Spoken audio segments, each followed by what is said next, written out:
Way too many guys actually grew up thinking that to be a man, it means you can be violent, you can fight, or you gotta be cool, or you gotta get all the ladies.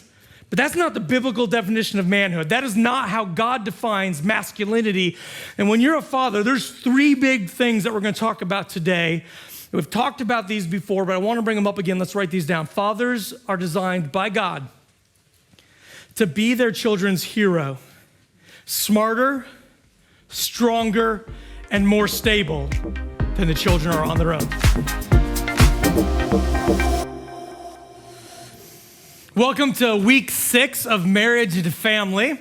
God designed marriage, as you already know, to be one man, one woman, heterosexual union, monogamous for life. And today, we're gonna talk specifically about fatherhood. Now, seriously, why are we talking about fathers? I mean, my mom, she was compassionate, she was wise, and man, y'all ladies, you can do like 20 billion things at once. You can manage everything. You got control of the house, as we learned a couple weeks ago. Like, you own the house, you can be the dictator. I mean, you feed your babies. Our moms are always there for us. Would you give me a yeah if you agree with that? Like a mom, they're there, they care. So why do we even need dads? Like, what's the point of a dad? Did you say race car tracks? Is that what I heard? That is one purpose. All right, so I got some statistics here on fatherless homes. And it's important, we don't have a lot of statistics on motherless homes because the vast majority of homes have a mom in it. I mean, almost all of us were raised here with a mom. If you grew up with a mom, you just say yeah? Yeah, right? Almost all of us did. It's just normal.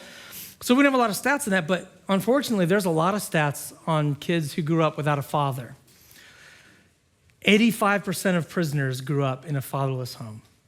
That's pretty serious, isn't it? 85% of children with behavioral disorders came from fatherless homes. 90% of youth who run away come from fatherless homes. Children living without their father are 47% more likely to live in poverty. 80% of rapists with anger problems came from fatherless homes. 71% of all high school dropouts come from fatherless homes. Emerging studies indicate that children from fatherless homes are more likely to be confused about their gender identity. Children from fatherless homes are 300% more likely to deal drugs and carry weapons. I could go on and on. The statistics there's pages of them. Would you agree with me? This is a pretty serious issue. I mean, this is why we talk about fatherhood. One of the reasons we talk about fatherhood, because dads actually matter. You know, some of you have heard this story before. I was at my backyard when I was a kid. I was playing baseball. I was batting. My friend was pitching. My brother was behind me catching. And as he pitched, I swung and I brought the bat around just as my brother stepped forward. Of course, the bat just boom right on his head. No mask or anything. Just blood comes gushing out everywhere. He stands up and he's screaming, ah! My friend, I don't know where he went. He took off or something. And I'm like, what do I do? So I run to my house. My brother's stumbling around in the backyard. He can't see. I run into the garage. I open the door of my house. And Mom and my dad are sitting there. And just as I open the door, I look and I go, hey, Dad, will you come here for a sec? Like, oh, chill. My dad's like, what's going on? I'm like, oh, just come here for a second. No big deal, right? Now, let me ask you a question. Did my mom love me? Yeah, absolutely. Do I love my mom? Yeah. Do I trust her? Yeah.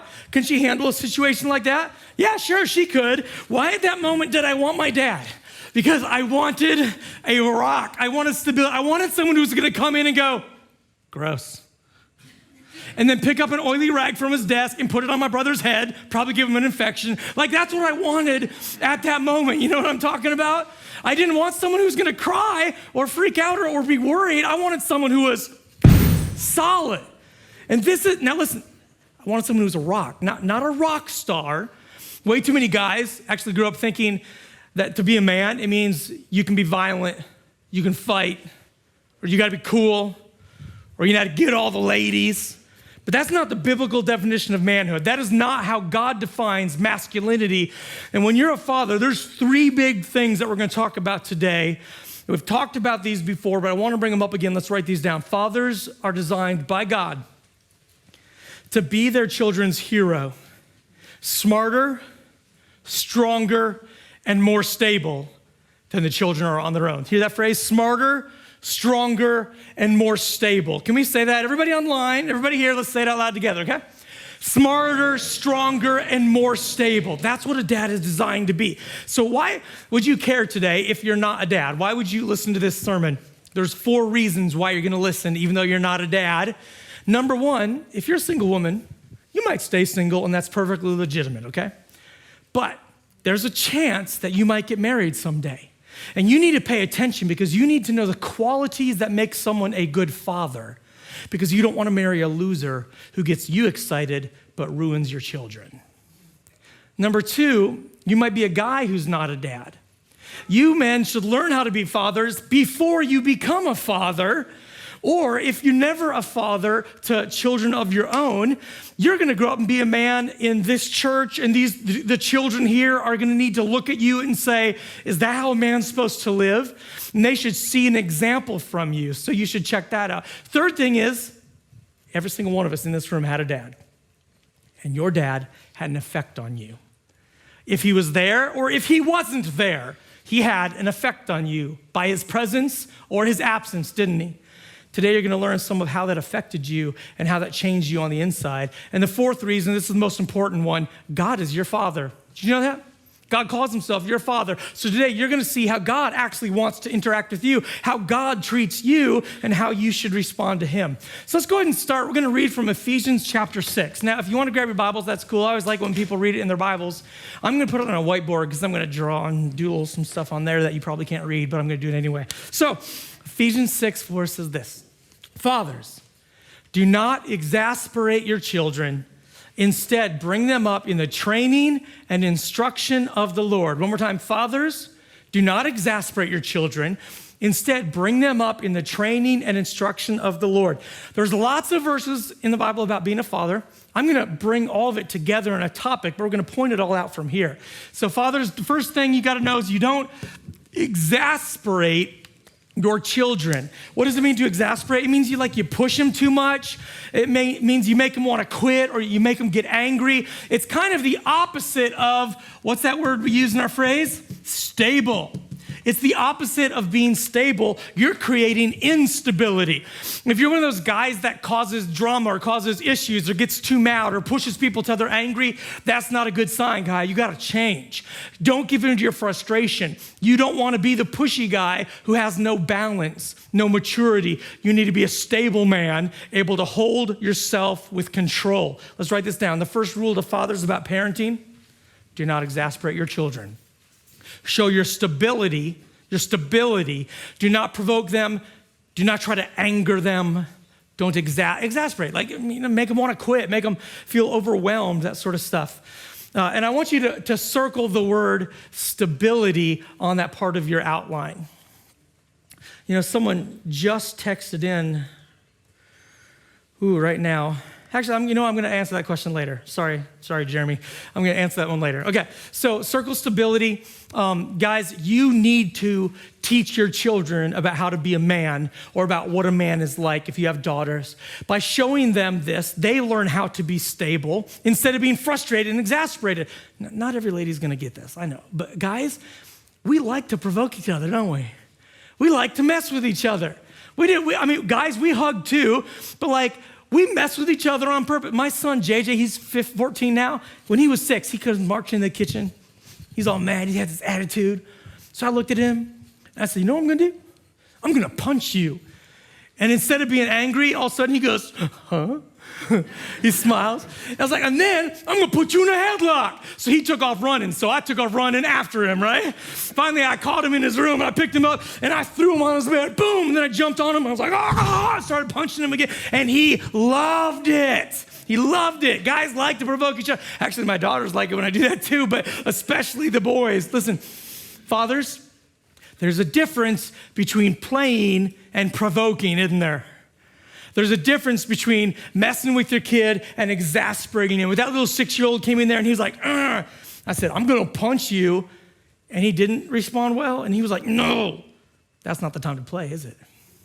Because we need to watch our kids, make sure we're not pushing them until they want to quit. Make sure we're not pushing them until they're angry. Because we can do that, dads. We can do that on accident. We got to be really careful. We don't want to push our children to the point of desperation. Look, when they have frustrated you to the nth degree, don't use your powerful words and presence to tear them down and exasperate their little soul. You are big. You may not feel big. I don't feel very strong. This rock's really heavy. I don't feel very strong. But in your children's eyes, you are Goliath. For those of you who have had an absent dad, you were missing this and you felt it. Like even if you didn't know you were missing it, there were times where you were like, something's missing, because the weight of that in your life was missing. Give me a nod if you know what I'm talking about. Ladies, if you're single and you might get married someday, you better find a guy who knows how to have stability. Find someone who can control his emotions and doesn't push. Otherwise, you and your children are gonna be rocking on the high seas of hurricane season for the rest of your life. And while it might be fun right now, it will be exhausting and exasperating to your children. Look, one book by a doctor said that dads sometimes think their daughters don't really care about them. But check this out. This is Dr. Meg Meeker. You're gonna hear a lot from her today. I've watched daughters talk to their fathers. When you come in the room, they change. Everything about them changes. Their eyes, their mouths, their gestures, their body language. Daughters are never lukewarm in the presence of their fathers. They might take their mothers for granted, but not you. They light up or they cry. They hope for your attention and they wait for it in frustration or in despair, like they've quit. They need a gesture of approval, a nod of encouragement, or even simple eye contact to let them know you care. You're a hero. You are smarter, stronger, and more stable than they are. Let's write this down. I am a giant in their eyes. We talked about stability. Let's talk about this. I must use my strength carefully, not to crush my little children emotionally or physically. So, ladies, if you like a guy and he gets angry easily, or if he provokes his parents, or if he lacks respect for people, here's my warning as the pastor.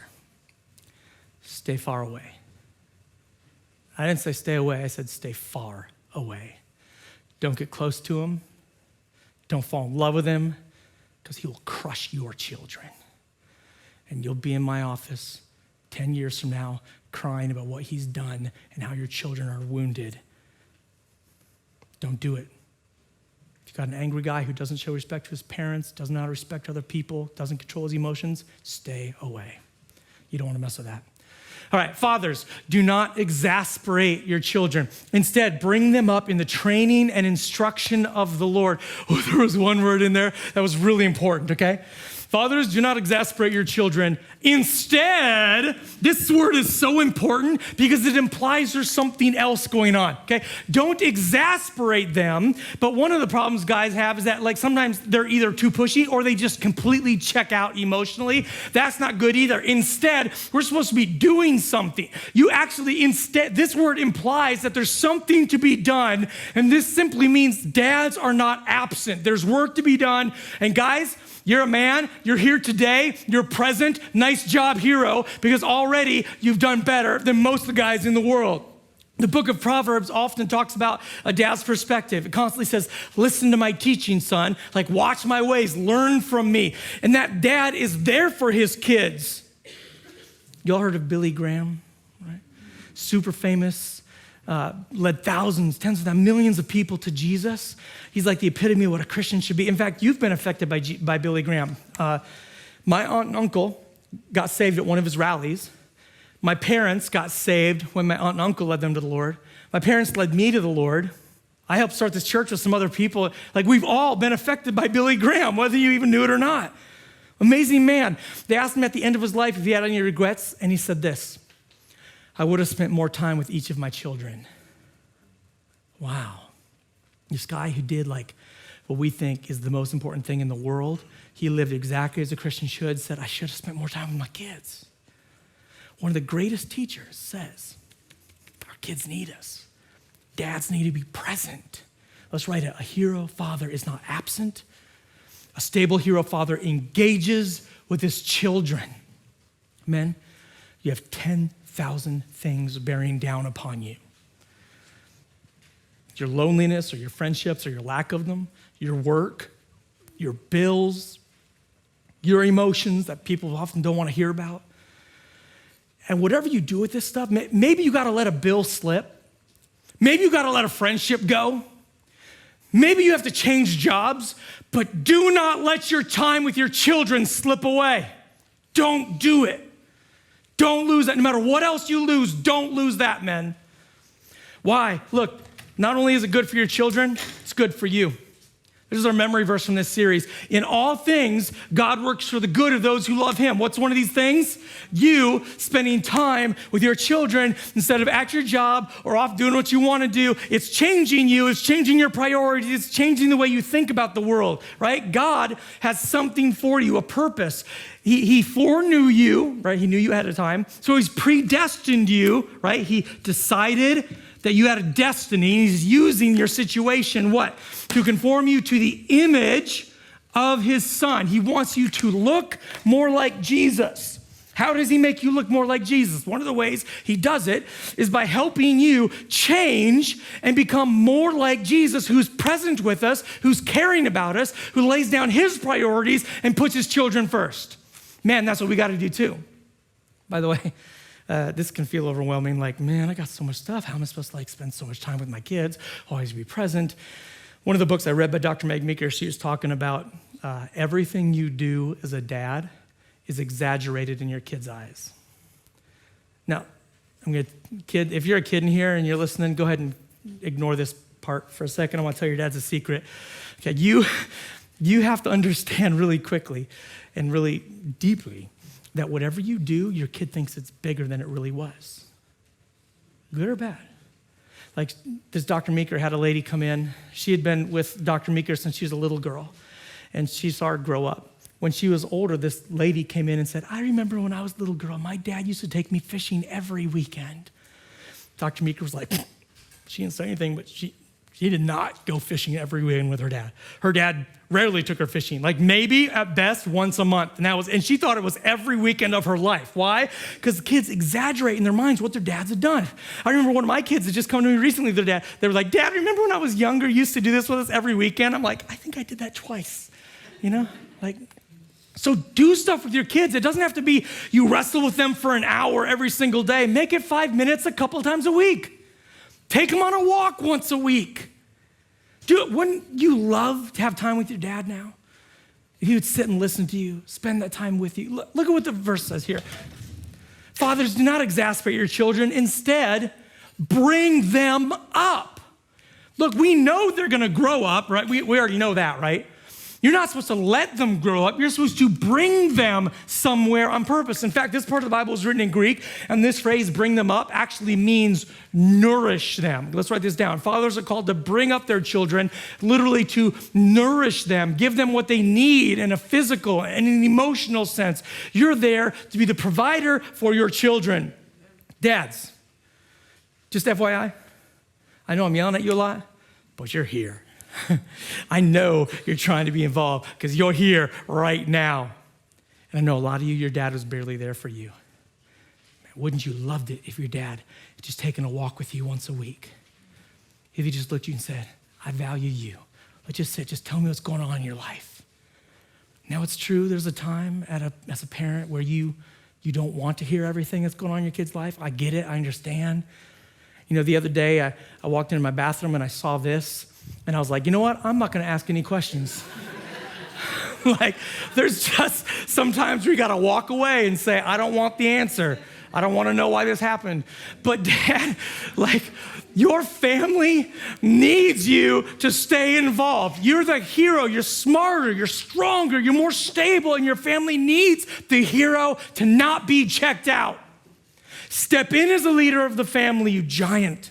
Meg Meeker says this again. The greatest danger comes from fathers who surrender leadership, particularly during their children's teen years.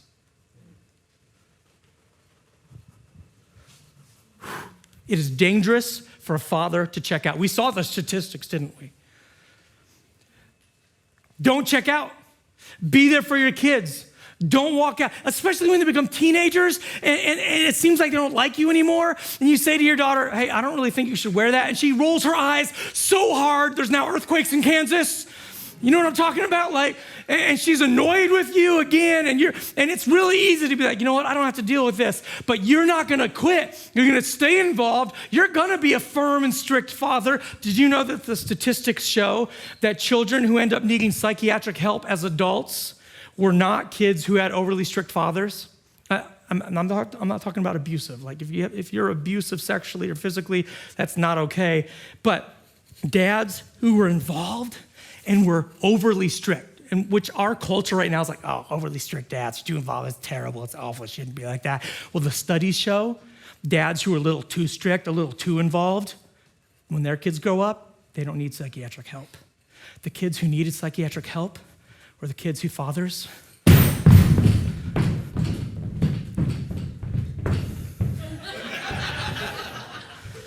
who you just didn't know how far away they were gonna go. The fathers who checked out, the fathers who weren't there emotionally for their kids, those are the kids who grow up and need psychiatric help by and large. Makes sense, doesn't it? Because if the father's overly strict, I'm gonna bring you back home, honey. All right.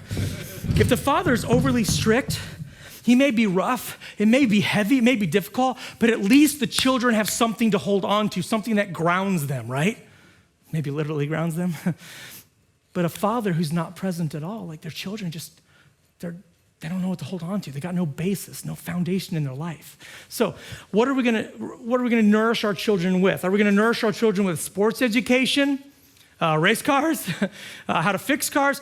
Like all those things. Look, if you're spending time with your kid, good, great, that's awesome. Specifically though, we are supposed to bring them up, nourish them with what? Training and instruction of, help me out here, of what? Of the Lord. That's your primary job as a dad. You are their hero. You are stronger, smarter, more stable. Listen, guys, I'm your pastor, but you are your kid's pastor.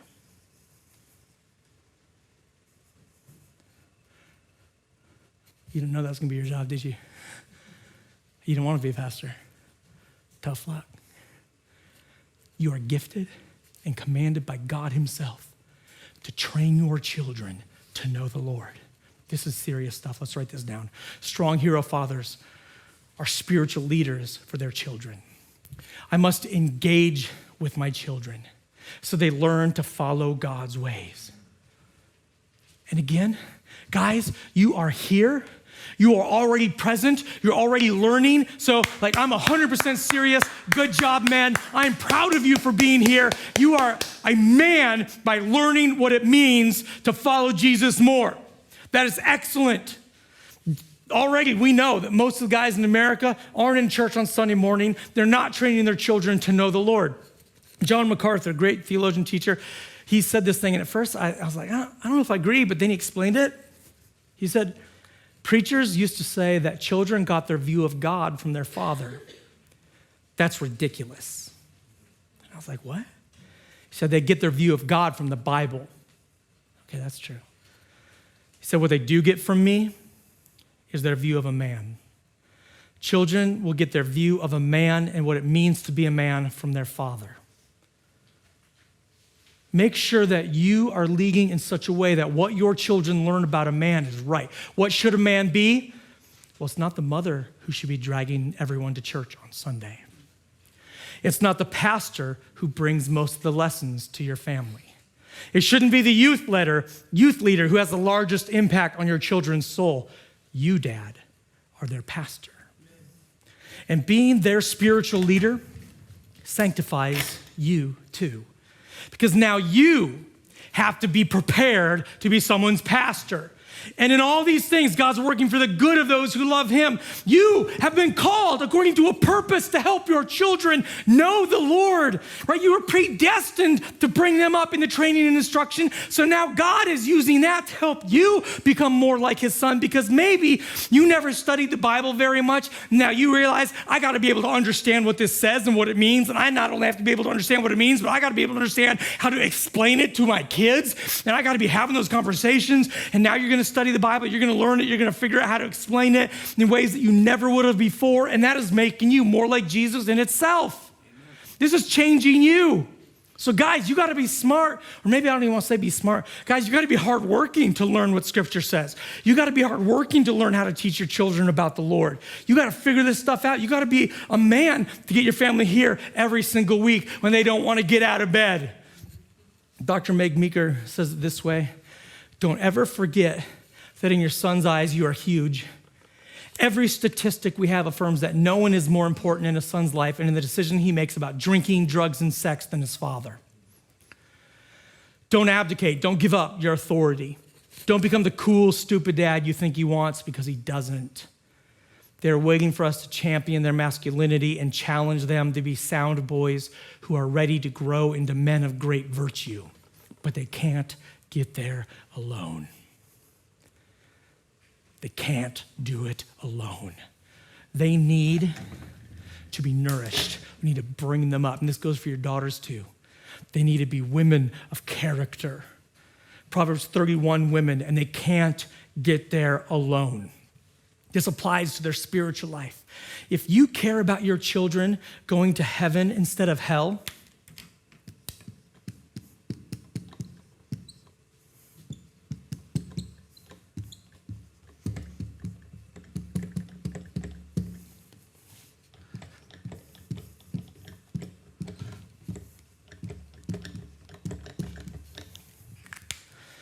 if you care about your children going to heaven instead of hell, if you care about your children following Jesus instead of following the world, then you need to pastor them well, because the world is out to get them every single day.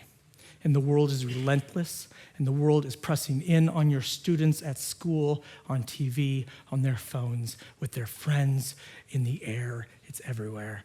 And if you're not pastoring and not leading them, then they're going to be influenced towards the world and not towards Jesus, towards hell and not towards heaven. Listen, I'm not saying that, look, okay, your children will decide on their own who they're going to serve, right? They got to make a decision for themselves. But if they're raised in my home, my kids are going to know what this man chooses. And they're going to see it in the way I live and in the way I talk and how I teach them. Our kids don't need angry dad. I've been that. Our kids don't need absent dad. They need pastor dad. They need leader dad. You're their hero. You're stronger, you're smarter, you're more stable. Give them Jesus, because if you don't, there's only one other option. Now, ladies, if you like a guy, but he doesn't love Jesus, if you like a guy, but he cannot lead a spiritual discussion, I didn't say follow one. If he can't lead a spiritual discussion, then he's not going to lead you, and he won't nourish your children's souls. Guys, there's nothing wrong with messing up. I mean, we've all messed up. All the guys in here, we've all messed up before, right? Amen. Right? We've all done that. But what real men do is we don't go, I screwed up, I'm going to go lay down and cover myself up with a blanket. What real men do is we learn from our mistakes, we learn what we're supposed to be doing, and we put it into practice, right? So as real men, like, you have an opportunity to step up. I've already said you're already here, so I don't know, I feel like I'm lecturing the wrong people, right? You're already here, so we're going to put into practice what we need to. I want you to look at the last two words that are used. Whoops, I was already on the right one. So we're supposed to bring them up in the training, that's the first one, and the second one is instruction of the Lord. Each of these words means something different. First one is this: stable hero fathers train their children in the ways of the Lord. Right? I must train my children through proper discipline. Training is basically discipline. You are smarter, stronger, and more stable. So we've established that you don't provoke your kids to anger. We know that. But that doesn't mean you don't discipline them. Remember that old catchphrase that moms used to use when their kid got in trouble? You just wait until your dad gets home, your father gets home, right? Right? Any of you hear that when you were growing up? It was not a good thing to hear. Fathers, that phrase is biblical. okay? We are supposed to be disciplining our children. We use our stability and our strength to consistently and lovingly discipline our children to learn God's ways. It's also scientific. Sheldon and Eleanor Gluck from Harvard University, they did a study. They found there was 4 primary things that a kid needed to not be delinquent, to not be a problem child, to grow up and be responsible. You know what number 1 was? Their father's firm, fair, and consistent discipline. Number 1 on the list. Kids need a father's fair, firm, and consistent discipline. Now, the second word, instruction, has to do more with teaching. You can write this on your outlines too. Smart hero fathers instruct their children in the ways of the Lord. I must teach my children about God. That includes attitudes and behavior that God desires. Dads, if you teach your kids that Jesus is worth dying for, they will believe you. If you show your children that watching movies with violence and sex is entertainment, they will believe you. They will believe what you teach them, period. We've had a lot of kids. We've done foster care. And one time I walked upstairs and there was a boy who was laying outside one of the girls' rooms trying to look under the door. I said, "What are you doing?" He's like, all of a sudden he realized he had gotten caught. So I brought him into his room. He sat on the edge of the bed, and I said, "Were you trying to look at the girls naked?" He didn't say anything. His face just turned bright red. I sat there for a few seconds. I was contemplating like what to do. And then I said, I like boobies. And he looks at me. And I said, "Do you like boobies?" He goes, "Yeah." I was like, "Yeah, they're pretty, right? That's how God made them. Girls' bodies are really beautiful." But then we had a teaching moment, right? But how you were handling it is not the right way. Like God made a man and a woman to get married, and when they get married, they get to see each other naked anytime they want. That's cool, huh? He's like, "Yeah, that's really cool." I was like, the difficult part is you need to respect girls' bodies until then. You don't have a right to see their naked body until she becomes your wife. Do you understand that? And see what happened here? Dads, every time our kids mess up, we have an opportunity to train and teach them the ways of the Lord, not just embarrass them because they were a pervert. "What are you doing, man? Don't be a sicko." No, we get to show them God's desire for marriage, God's desire for sex, that their desires are normal, right? And we get to show them internal strength, how to be smart. We show them how to be stable, and you get to do it without being a villain because you're a hero.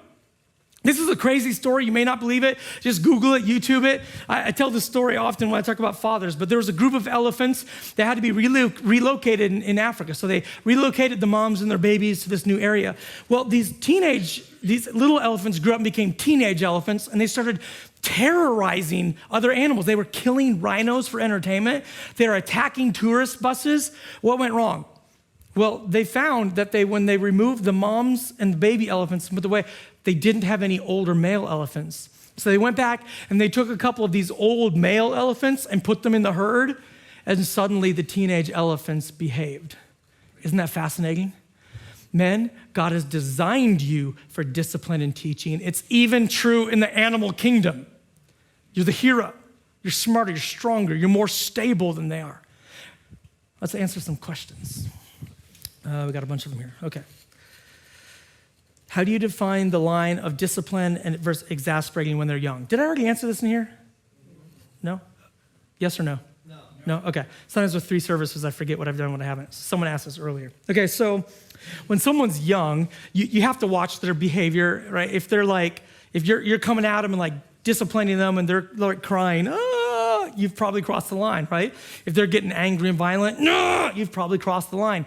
Now, we have to know children have emotional issues. Some of them have problems. Some of them are manipulative. So we have to be careful, too, not just to follow their emotions when we're trying to discipline.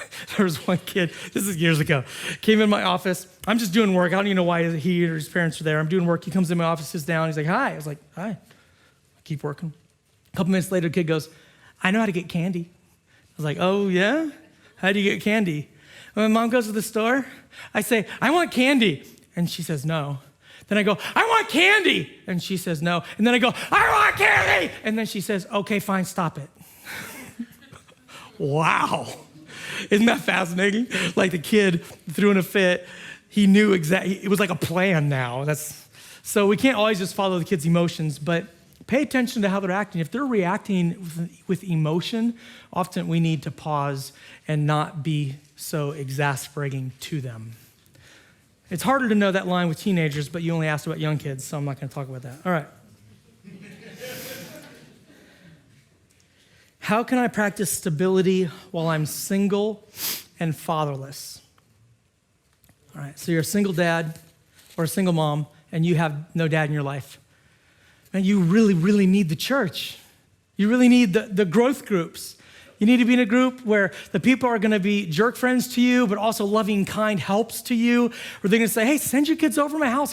And all of us should know, like, we should be helping each other out, right? Like, if we know a single parent, like, man, take their kids off their shoulders for a day. Their kids might need someone in their life to be a mentor to them. I don't think somewhat. They definitely need someone to be a mentor in their life. So, be those loving people in our church who can take the burden off of people, and make sure that you're in groups like that and a group that will care about you like that. You are one smart elephant, someone said. All right. Someone says, dads are called to give their kids what they need, not what they want. Yeah, that's true. Sometimes what they want. I bought my kids some candy and pop last night, and that felt pretty cool. But I've also grounded one of my kids too. So, it goes both ways. You got to give them what they need before you give them what they want. Someone said, perhaps you mentioned this, but along with the dad's relationship with his daughter, his appropriate physical touch toward her is one of the top predictors of his daughter's self-esteem. Yeah, so this is actually from a Meg Meeker book. We've been reading that stuff. The number one predictor of a daughter's self-esteem is her father's physical affection. Isn't that crazy? So hug your daughters. Love on your daughters. Always appropriately. Never if, I don't want to be too woke or something, but never if they don't want a hug. You don't force that on them, but you let them know, I'm your dad. I'm gonna give you a hug. Oh, Dad, I don't have to hug you. Come on, I'm your dad. Show them that you love them. Love on them, give them hugs, right? Kiss them on the forehead. It's okay. They need to know that you love them. This one says, how as a mom do I help meet dad's specific needs for my son when his father refuses to step up and prefers to be a spectator parent? Well, look, you're a mom. You're not a dad. You're not gonna grow a penis. You don't have those genes. So you be the best mom you can be. Don't worry about trying to be a dad. God says he is a father to the fatherless. So if you're a mom, you be the best mom you can be and pray that God steps in with his fatherhood towards your child, right? You don't have to try to play both roles. If you're a single dad, you don't have to try to play both roles. I mean, in some sense, you're gonna automatically have to do some of it, but don't think of yourself as, I've got to be both. Think of yourself as, I just have to be the best mom I can be, and I'm gonna pray that God takes care of my child in that other way, that God is the father to him. I'd also say get involved in the church. Make sure that your child has some good mentors who are men. Make sure they're spending some time around men who are stable and self-controlled so they can see what a man is like. One of my very best friends growing up, his father checked out, just walked out one day when he was 7 years old. Just got up and left. Never came back. And I remember when we could drive, we drove and we tried to find his dad. I mean, it was a big deal that his dad was gone in his life, but he came over to my house so often. Now as an adult, he's told my dad, yeah, you were basically like my dad growing up. He just spent so much time. So you can mentor someone and it makes a difference in their life.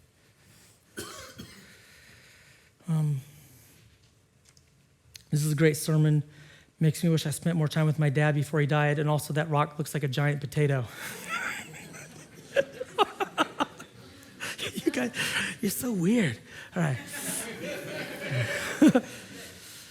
Can grounding mean putting your son to the ground when he thinks he's finally big enough to beat me up?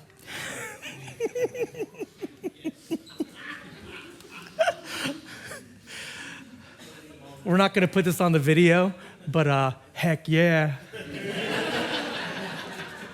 No, I mean, one time I think I was 13 and I thought it was big stuff. And for the first time in my life, my dad told me something and I didn't like it. So I pushed my dad And his eyes got big. For the first time in my life, I was scared of my dad. He grabbed me with one hand, lifted me up against the cabinet and said, "You will never do that again." I was like, "Okay, I'm sorry." like, there's a reason the bigger elephants are bigger, so yeah.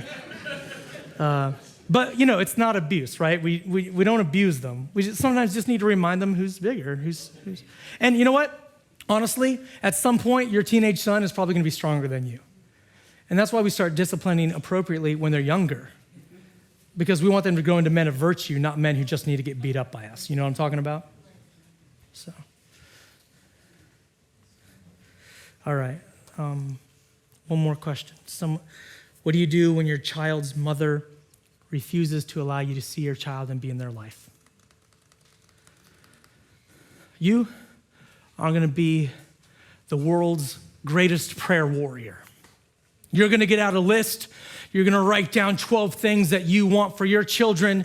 And even though you can't see them and she won't let you see them, you're going to pray in the morning for those 12 things. You're going to pray at noon. You're going to pray in the evening. Maybe it's 20 things. Maybe it's, I don't know. You're going to pray for that list. You're going to pray for it. You're never going to stop. You're going to fast once a week. You're not going to eat meals. You're going to spend that time in prayer instead. You're going to tell God how big of a deal it is for you. And you're not going to quit. You're going to pray so often that God is going to be tired of you praying for it. And God's going to answer the prayer for you because he just wants you to stop talking about it. That's actually from the Bible. It's called the persistent widow story, right? You're going to pray so much that God answers because he cares about your kids too. Remember that God cares more about your kids than you do. So you're just going to keep reminding God, this is what we need. This is what I need. This is what I need. You're going to pray for them. Never going to give up. You're also going to pray for your kid's mom that she would let you back in their life. But before she does that, you're also going to make sure you're sober. You're going to make sure you're financially secure. You're going to make sure that you're mentally stable, emotionally stable. If you got anger problems, you're going to go to your anger management classes. You're going to do whatever it takes to become the mature man that your child needs. And then when you're ready, God will provide a way back into their life, even if it's when they're an adult, and you're going to be able to come to them and show them the things that you've been praying for them their whole life, every single day, morning, noon, and night, and show them how God answered it. And they're going to see that God worked, even though someone wouldn't let you be part of their life. That's what you're going to do, okay? That's what you're going to do. You're not going to quit, and you're not going to give up. All right, let's go back. So Dad, we teach the way the children should go. Just like the elephants, we bring our children up, we teach them self-control. But the most interesting thing about all of this, okay, we're gonna wrap this up, is that God is the Father, right?